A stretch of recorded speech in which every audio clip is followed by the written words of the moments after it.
हाय. तर good morning सगळ्यांना. तर आज मार्गशीर्ष महिन्यातला तिसरा गुरुवार आहे. तर नेहमीच्या गुरुवारसारखं सकाळी लवकर आवरून मग रांगोळी वगैरे मी काढून घेतली आणि पण तब्येत काही ठीक नव्हती, सर्दी खोकला तर चालूच होता मला. म्हटले आता होतो की नाही हा गुरुवार, पण ठीक आहे म्हटले चला. आणि नंतर आवरलं, पटकन देवपूजा केली.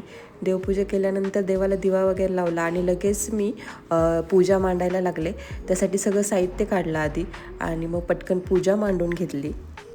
कारण देवार्थ आणि आतांग स्कूलला गेले होते आणि त्याआधीच मला सगळं आवरायचं होतं, कारण ते आल्यानंतर मला काही करून देणार नव्हते. त्याच्यामुळे पटकन पूजा वगैरे मांडायला घेतली. पण काही म्हणा, पण मार्गशीर्ष महिन्यातल्या गुरुवारमध्ये खूप एक्साइटमेंट असते करण्यासाठी आणि उपवास पण निघून जातात असेच. त्या दिवशी खूप फ्रेश पण वाटतं. आणि तर मी माझ्या पूजेची मांडणी कशी करते ते मी दाखवते आज. तुम्ही कशी करता ते पण मला नक्की सांगा.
पूजा मांडून झाल्यानंतर कहाणी वाचली आणि वाचल्यानंतर मग आरती पण करून घेतली.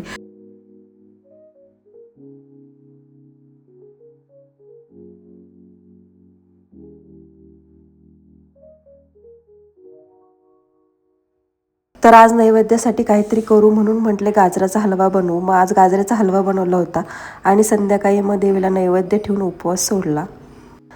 तर असा पार पडला आमचा गुरुवारचा उपवास. तर भेटूया आता नेक्स्ट व्लॉगमध्ये. तोपर्यंत बाय.